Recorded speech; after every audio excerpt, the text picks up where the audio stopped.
are not going to collect those projects. It's a laboratory. We are doing 8 screenshots, so you don't need to remember where you put the program, but generally it's good to know where you put your files. It will be the same as the previous ones. I will just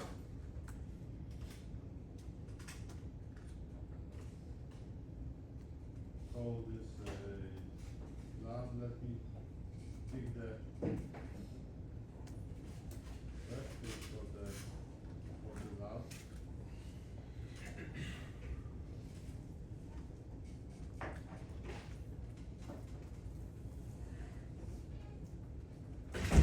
So this was lab 5, and in lab 5 we have this short program in the first portion.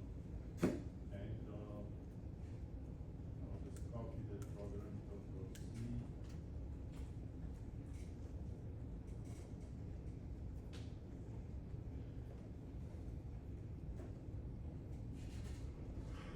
Lab 5.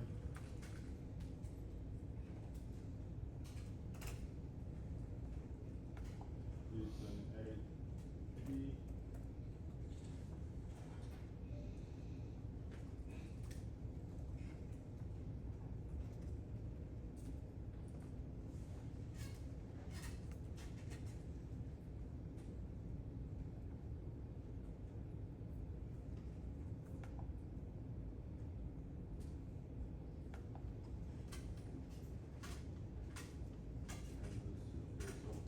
What's your favorite word processor? Microsoft Word, LibreOffice, Google Docs? Okay, so pick your poison. I'm saying because we will do a few screenshots. I mean, technically you could put those screenshots as PNGs and label them accordingly. Anyway, there are 2 things to look at. One is the device release here, and the second here there's the word volatile.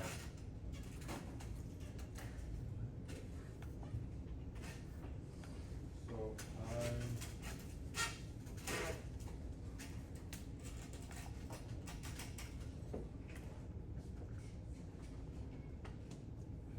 I'm going actually to use a LibreOffice writer for this locally.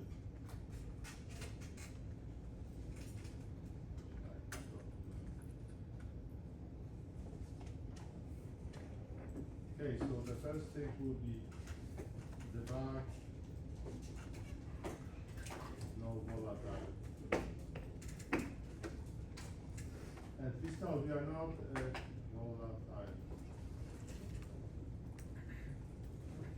The actual lab is to look at things, and this is just a proof that you did at least some work towards this. I'm not asking you to do like lab reports, those kind of things. That's in junior lab. When the PPC is going to review and do lab reports, and there will be great lab. Okay, so debug mode, no volatile. Let's compile it. I think Control F7 is building. No, that was a building.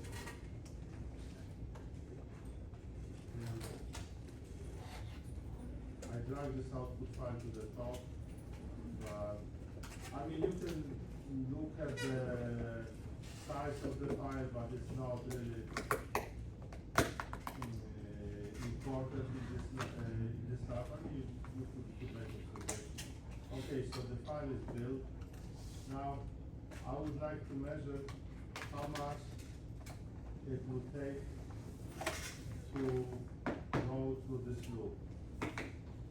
That is actually the easiest thing to do in the debug mode, but I want us to look at also the assemblies. But I will just go right click, go to run to cancel.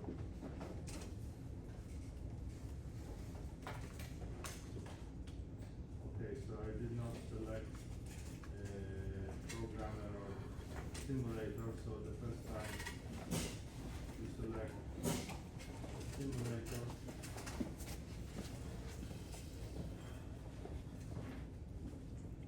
Okay, let's run cursor again. And now actually you have two.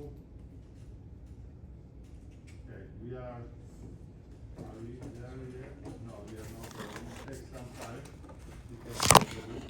Okay, so we went to this, and now we have two ways. You either do the first screenshot, or you basically what you do is you just put here 0. If you put here 0, then you don't need the first screenshot because you are starting. In that case, you would only need 4. Okay, you make sure that you have this 16 megahertz here, not 1. If you are using it for the first time, it has 1 megahertz. This is internal oscillator. The reason why 1 is because you can set up the chip to run without external parts at 1 megahertz. But we have it in the board with connected 16 megahertz oscillator. But this is oscillator for a chip, not for the whole board. So it does not know about what board you are using. Okay. I would like actually to show one more thing, but that later on we will need to do. To look at debug Windows, we have a disassembly.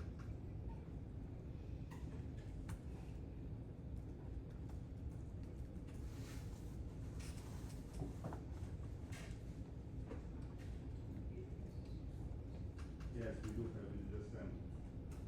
Let me just put this in. Well,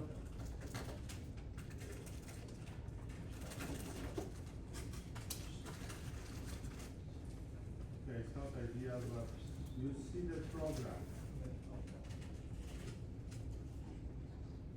This is the input, load immediate, the number for exclusive 4, and output. There's no special function registers names here. It's just the location of the special function register. They could have actually made a better job with that. And relative jump to location 11.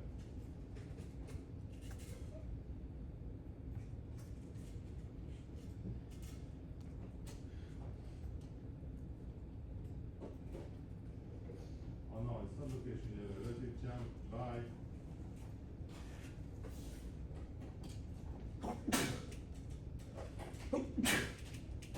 program counter minus 11 hexadecimal. So basically it's from that number minus 11. We don't even see how much. Anyway, let's just do run to cursor again. It will take a little bit time. And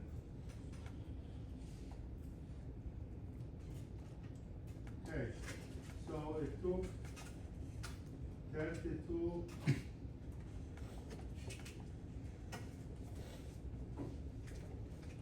this is in microsecond, 32 milliseconds, right? Let me just take a screenshot of that.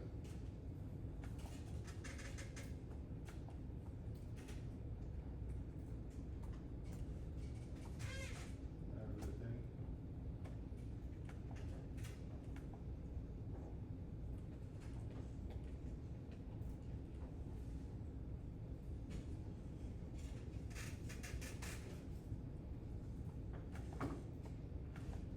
So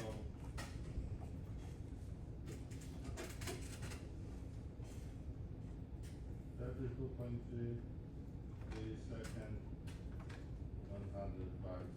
Yeah, that was the debug, no volatile.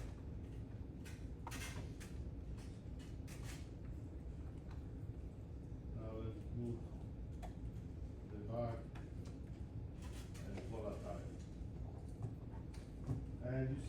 have the piece of the assembly. But before we go to the second option, let's just look at this. So this is the loop.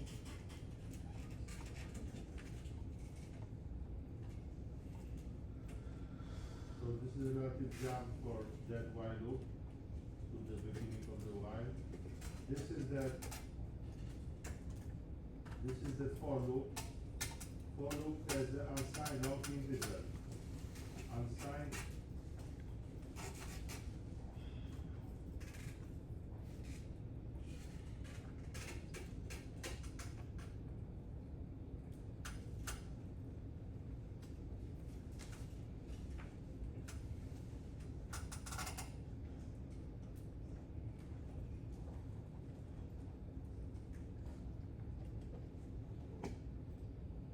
You can see this for copy me, compare, not copy. CP compare immediately, trigger compare. Why for compare?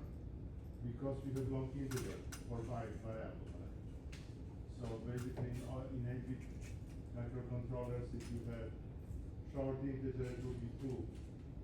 Like adding would be adding equal, add and add with carry. Subtract would be subtract with carry. Compare with first compare and then compare with carry. Carry is borrowing in the subtraction. And some of the operations have the immediate. So there is compare immediate. Why compare and subtract? Because compare does not save the result, so it does not spoil your variable that you're comparing. And you are comparing against several registers, but basically we are comparing against that number. So you have a variable, and we have that number in registers that was loaded earlier, and you keep on working. Everything looks like everything is in registers. I don't see any store or load, right? Anyway, that was, well, maybe we'll add one more thing. What happens if you have this relative jump, right? This is our while loop. What happens if we exited the while loop? We are not exiting, it's not possible, right? But if we did, this compiler arrange that. Otherwise, it does something with interrupts. We don't know what interrupts are yet. We will learn next week. So this week we are learning in the lectures about scanning keypads, and at the same time we are we are doing this stuff. Next week we will be doing stuff for scanning keypad, and we will learn about interrupts with low power mode. So otherwise what happens is, if we exit the loop, this compiler provides the code jump to the beginning. So basically you are starting the program again. It's not exactly like you were hitting reset button, because when you hit reset button, all the special function registers return to their default value. But here this thing will just jump back to 0 and to start executing with things already set up somehow. That's why it's important in commercial and professional approaches that you always set all the registers to what you want, even there are the default values. That you don't rely on default values. So sometimes things will restart without actually full reset. It's like you are switching off and switching on hard versus removing battery connector for a minute or two and then putting back. Have you ever done this to your car? I had to do it once. Well, I was actually upgrading firmware, and that was part of the instruction. But be careful, I'm talking about this, some cars have a theft protection on the radios, and if you do this for too long, the radio needs reset by the dealership. But I'm comparing this to those things with the car. Replacing battery. If you have those kind of anti-theft radios, you need to replace battery within like 5 minutes or something. Because there's a capacitor in the radio. Anyway, let's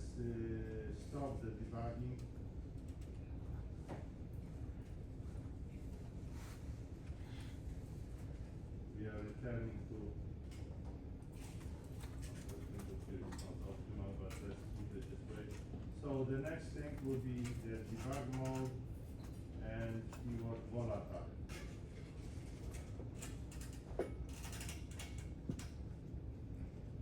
Control S. Build.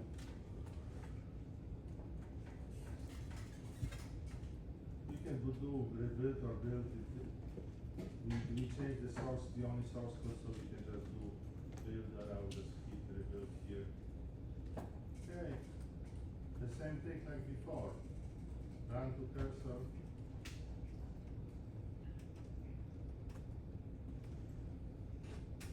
There is a little bit more work with the other two. Okay, the first two is, okay, we run to the cursor. You know the drill. Okay, so we have 30 clock cycles so far. And let's run to cursor again.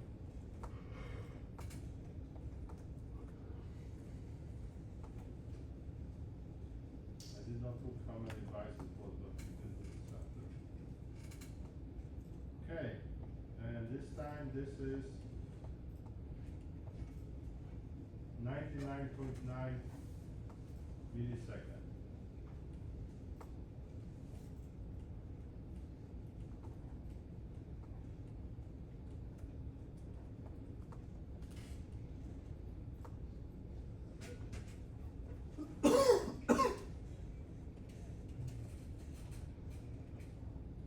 Now let's look at the instructions, and you see that things change in here.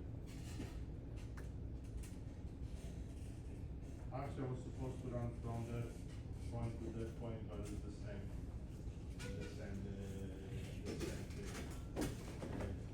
You see this STD start direct, and then this register Y, and there's +1, +2, +3. This is something I told you I will not ask on the quizzes. We are not going to do things in assembly, but this is important. The compiler do this all the time.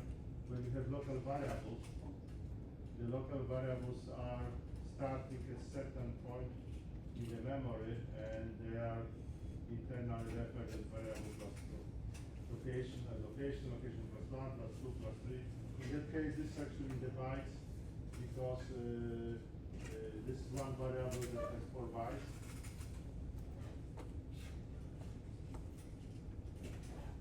So we have this is store and load.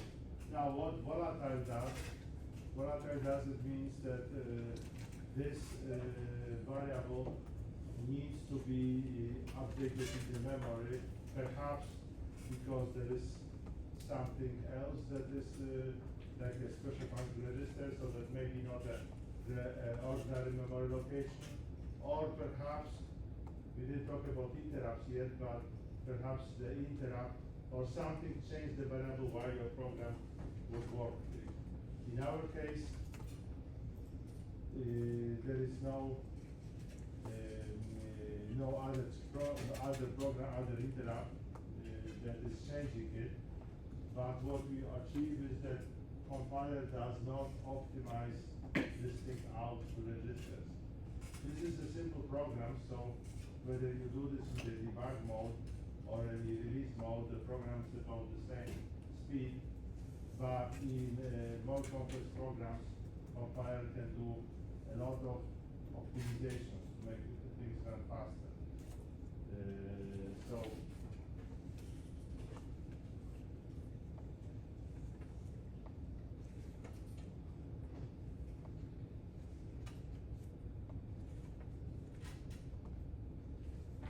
slightly different. This is the compile, but you see, when you update the variable, compiler stores it into memory and then releases it back from the memory. That's what volatile does. In this case, case of such loops, we use volatile so that we don't rely on what compiler, how good compiler is at optimizing things. Otherwise, it will be speed that's compiler dependent. In this case, it is not very much dependent on the compiler. It is a little bit dependent still, but not that very much. So you have the code. Technically, I was supposed to do from that point to that point, but they did at a different point. But the timing is the same. So let me just do the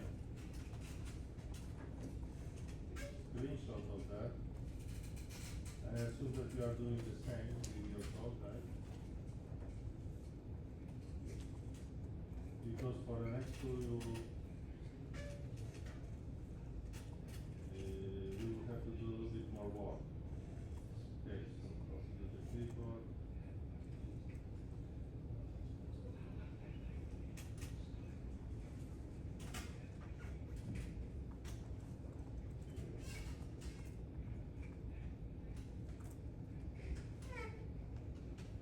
So debug, stop debugging.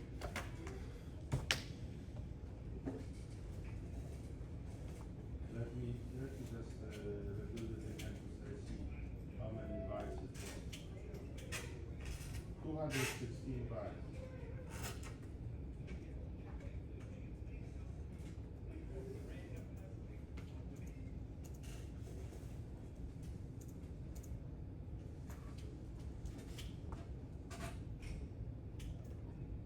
Now we have a release. Do you want to start with volatile or non-volatile?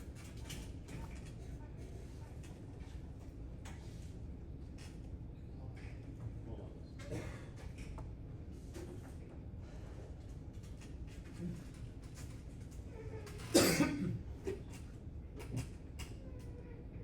Okay. So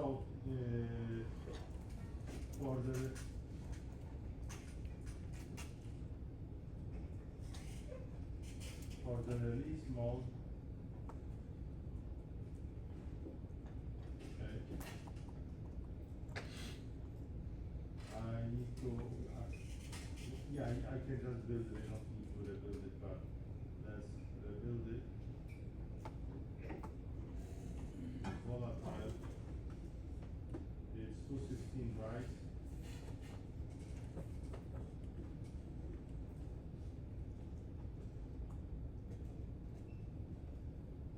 Probably a little bit more.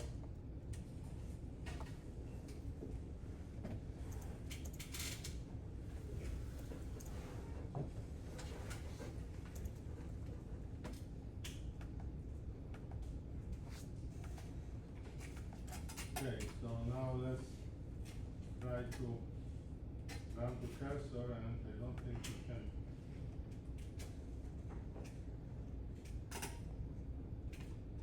You cannot do this, right?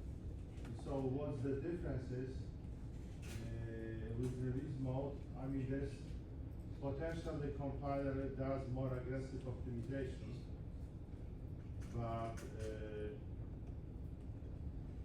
at the same time, it does not keep the information about code.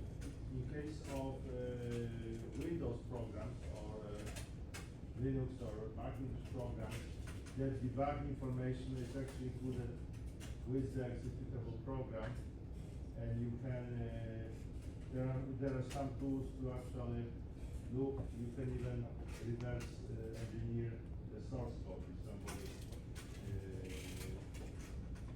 somebody does it that way. But okay, so what we need to do, we need to actually, well, we cannot run it, so let's stop debugging and let's start debugging and break.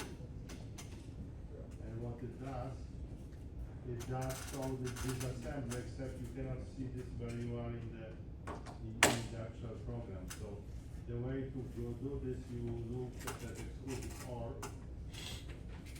That was the topic, right? And you can do run to cursor in the debug mode.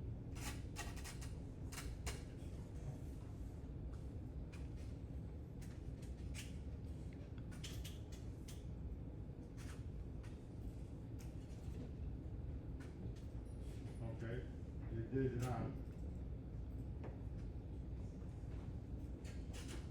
Let's do 0.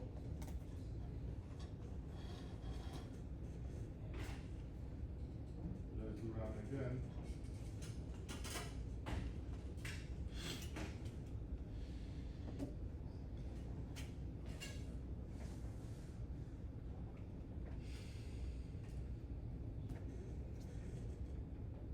One oh 2.9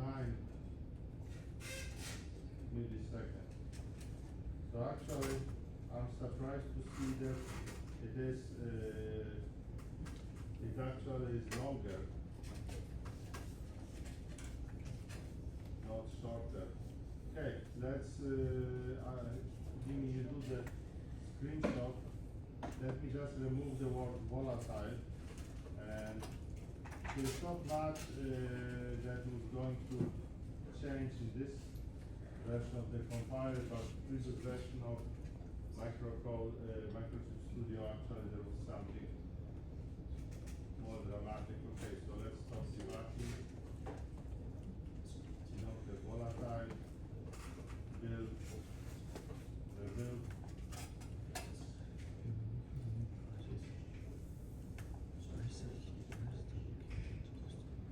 I don't think the location matters. 168 bytes.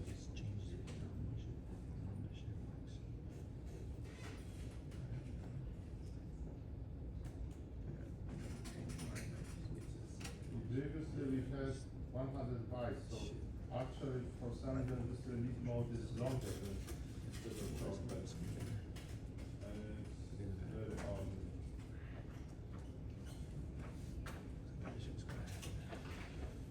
Hey, Isaac, I think I'm waiting for a thing to release mode. Can you help me?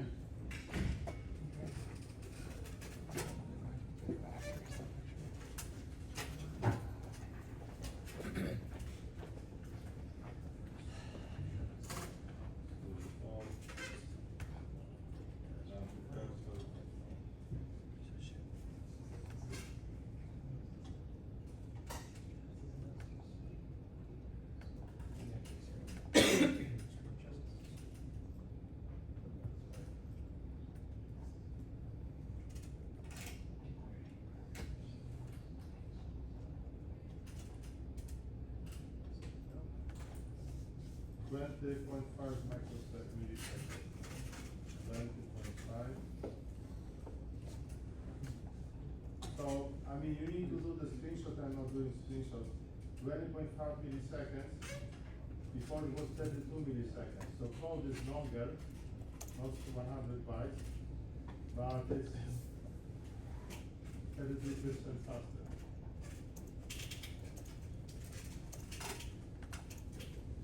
Okay, so it does some optimizations. I mean, you could, if you had a kind of a full-blown lab with record, I would have asked you to look at and to make a comparison what things are, but we are not really studying assembly language. What we want to learn is to have some idea of what's going on. We want to see that what that volatile does. We have to use the volatile later on with some other programs, and you will understand that it's not a magic word, but why that is needed like much later in another context. And there's one more thing. Stop debugging. That's kind of a little bit beyond. You don't need to do that step. But I wanted to go to project properties.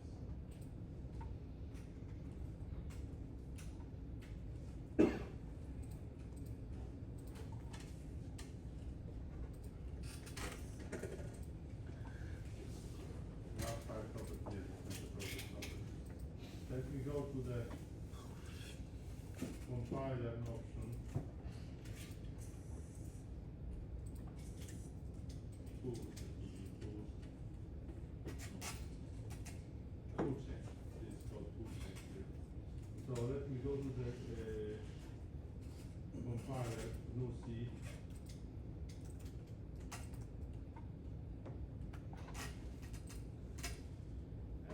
do the optimization. Okay, so it did there is similar equivalent place in Microsoft Visual Studio.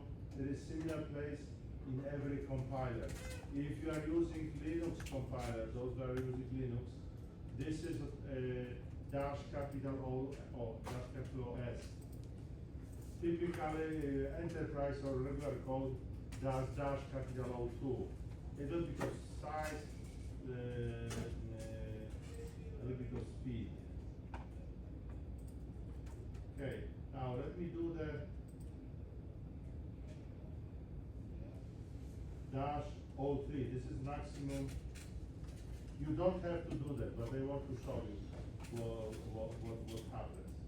Okay, so we save this here for dash O3. Let's go. Build.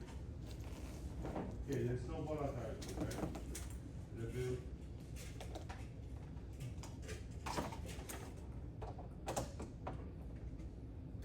Start debugging in break.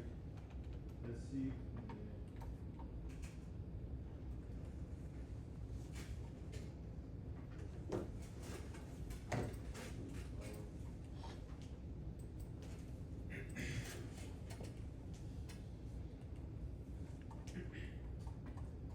Run to cursor.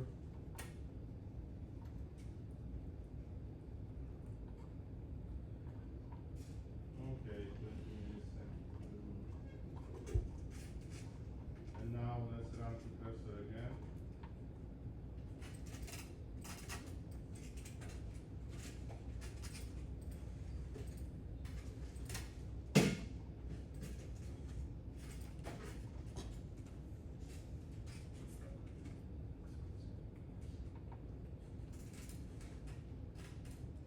It's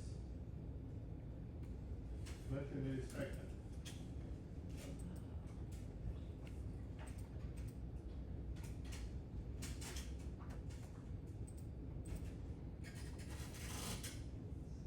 Where is this thing going? Bill? Okay, it's 11.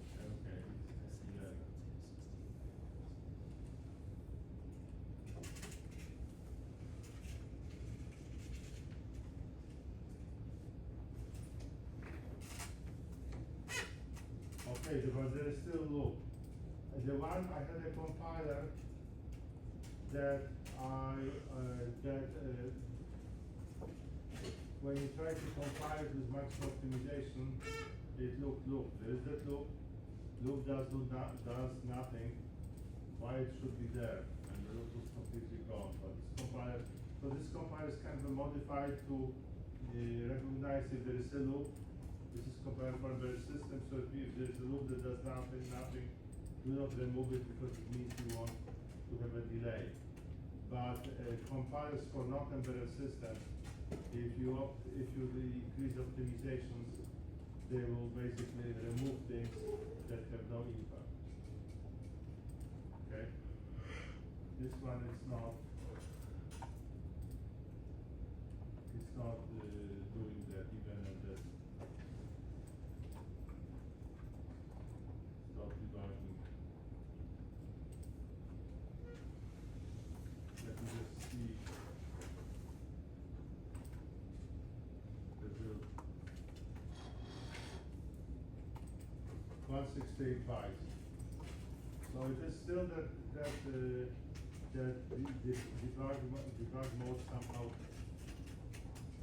Well, let me just return to the debug mode.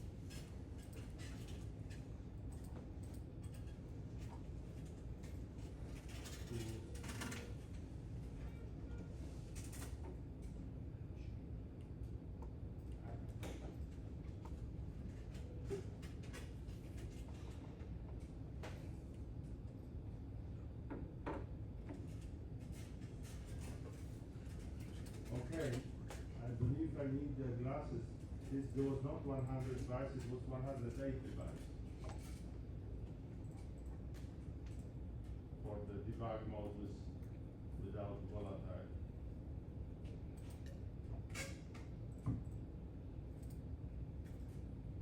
So we have 180 to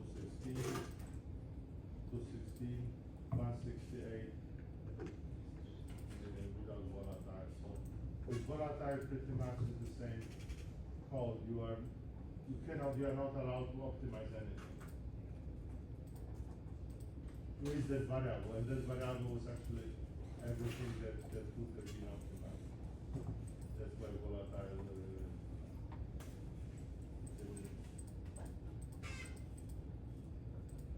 didn't make any impact. Okay. Did you finish the lab? Or you were just watching what I'm doing and you're going to do it later?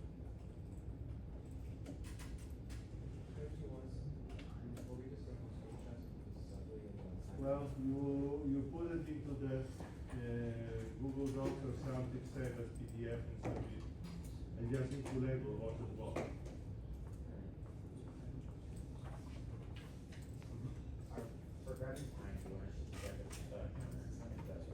You grab the counter, but I want to see the whole screen that you, where did you run to cursor. I want actually to see that you located this in the release mode in this assembly. That forces you actually to go and look at this assembly. Now there's one more thing with the debug and release.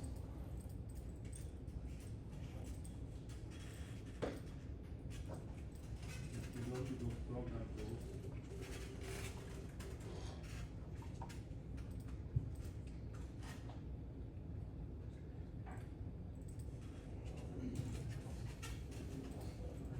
so in your case, when you use that handout from the textbook, you have a hard-coded keyword debug. And you can see here I don't have word debug, I have this $bin dir. So if you use the textbook handout, it always takes your program that was compiled in the debug mode and puts it on the board. With that file modification, the $bin dir, if you compile something in release mode, it will just grab it from release mode. If you compile in debug mode, it will grab it from the debug mode. So in the future, if you would change something to release mode, you need to remember that this should be bin dir, not capital debug, name of the folder.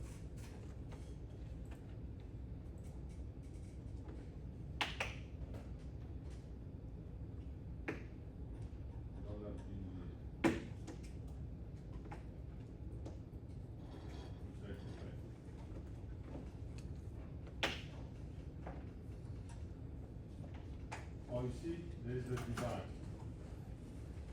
This is from the textbook.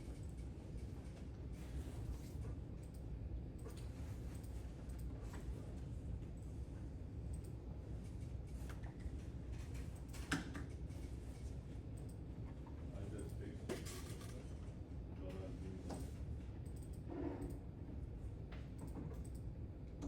And of course, if you are compiling things in assembly, then there is nothing to optimize, because you already have things in instructions, so debug really should not change anything.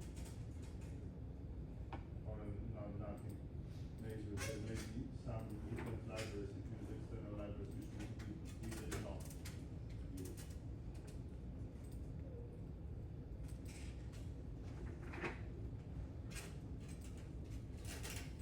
Okay, so this is the first part. I'm going to actually record the second part separately. Okay, so this is now a second part of the lab. It's just basically jump start for your homework assignment. You don't need to put it to show this in the lab. So I'm starting Microsoft Studio. I close the other code.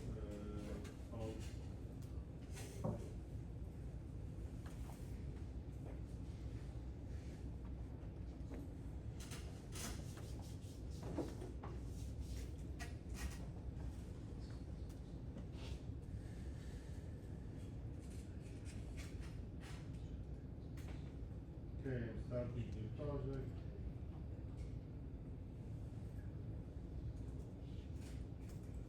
So this will be homework 5.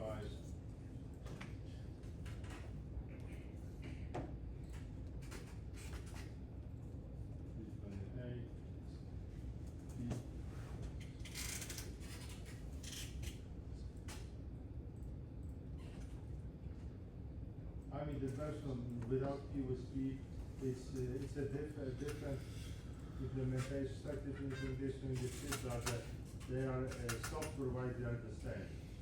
Okay, so if you, as long as you keep one of 3.8, your software will work. Just the data sheet is slightly different. Okay, so we have a main program here, and let's look at the.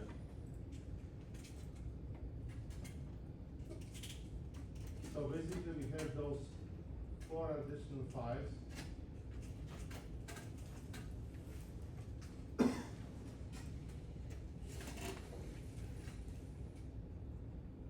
so I need to add new item.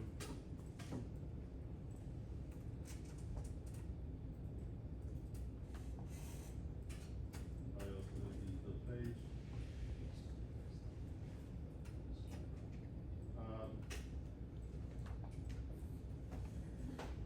New item. I also need the C. Okay, now let me grab this biosolidity.c. We developed those functions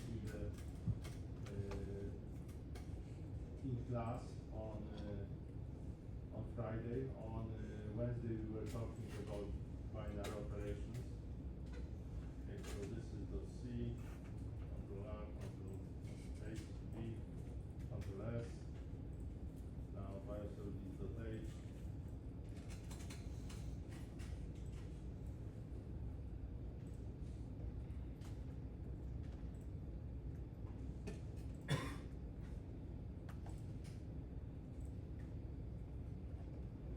Control C, paste.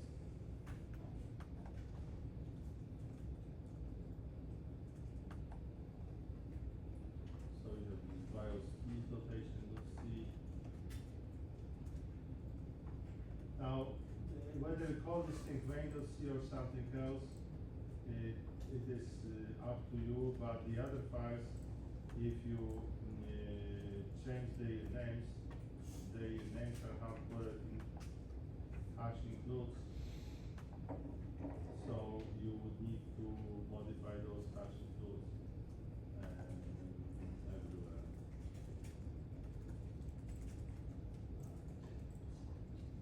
So, well, you did multi-file project in assembly, but you did also multi-file projects in C or C++, in EC103, but only once, and you not push for making those multi-file projects a lot, but good news or bad news is that actually every project will have multi-file projects. With sometimes more files, and I'm not going to ask you to rewrite things to invent the word, but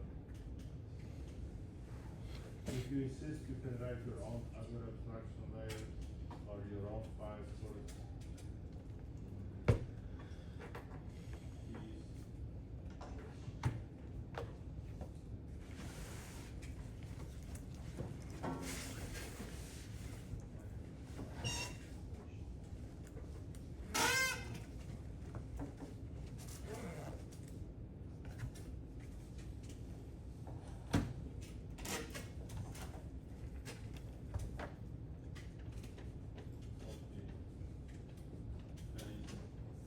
Probably could clean it up a little bit and sense that there is a lot of space.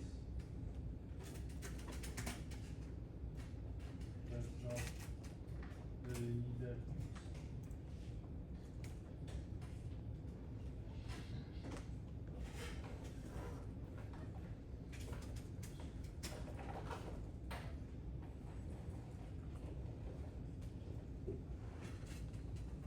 I'm going to test with the board.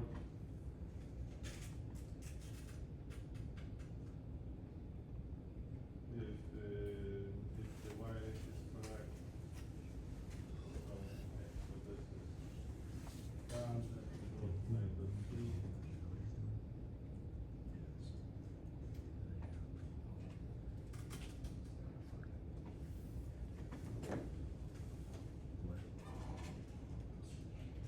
So this is our first homework assignment from assembly language. Do you recall?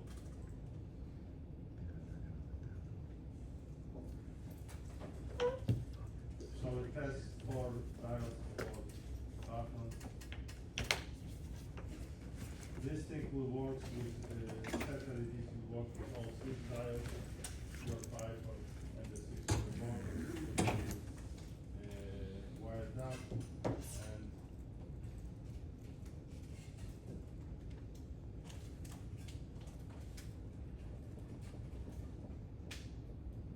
the build.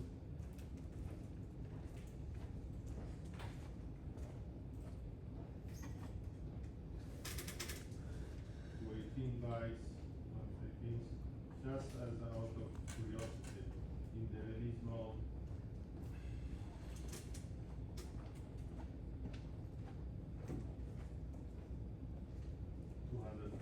not much that can be optimized. I mean, there's not much in the logic there, so okay, so we have in the debug mode.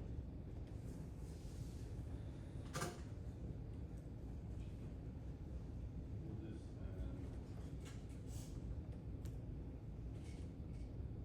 I looked up how to do the shortcut and I found that R was not used for anything essential, so I made a shortcut for myself.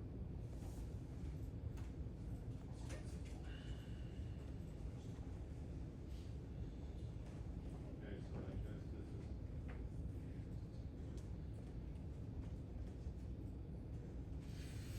make connection. Yes,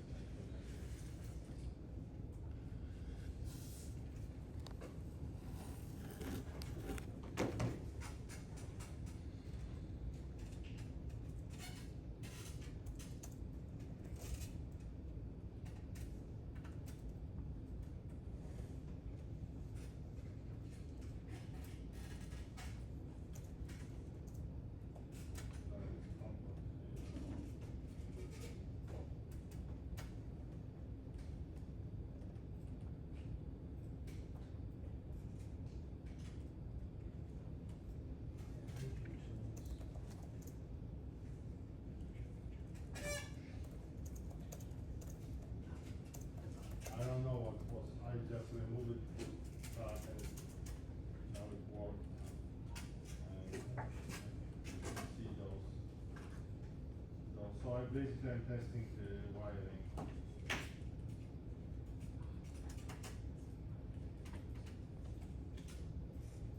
So for example, I'm testing whether I can do things in the stopping button would be important to test like that, but okay, so I can see that this thing works.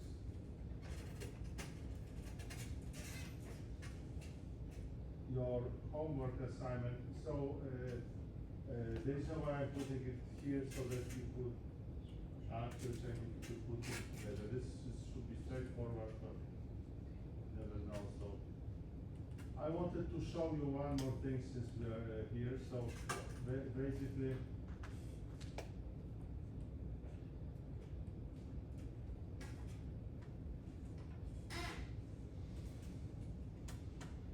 I have a program. What it does is basically counts how many times the button was pressed and released.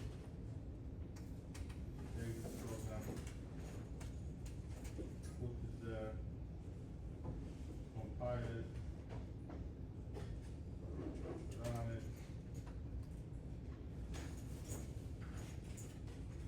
Okay, so this is which one, I think I did the first button, so basically, let me just press the first button.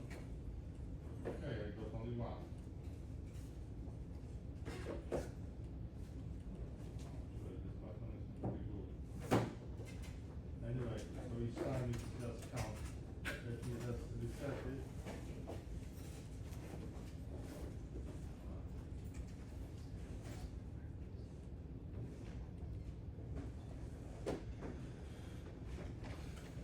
That is about.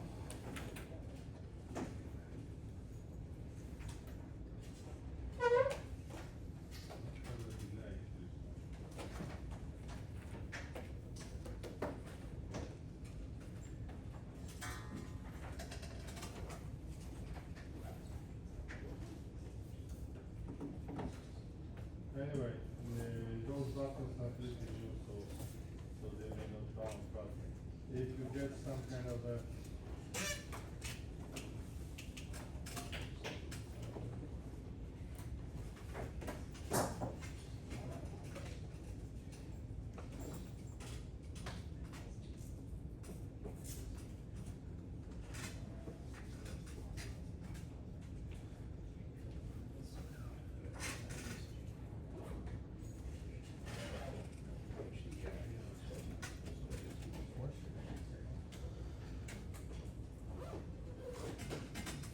maybe this one does bounce. So I press it, nothing. Pressing now, and the number is 6. Press it, okay, now the number is 6. Do you have to go somewhere? Because it's Started from 3.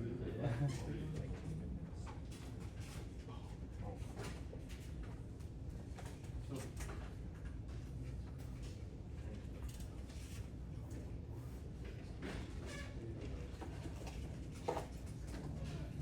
so this doesn't show bouncing very much.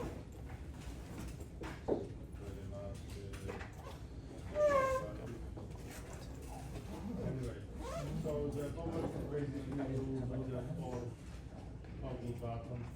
First have to toggle for.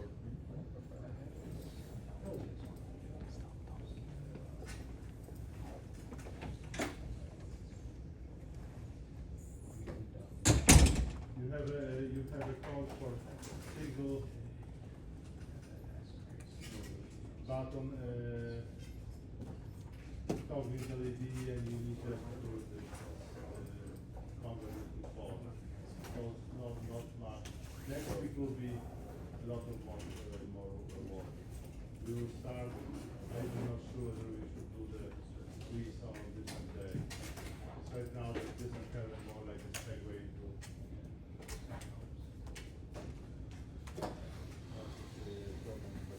Next week we're going to start.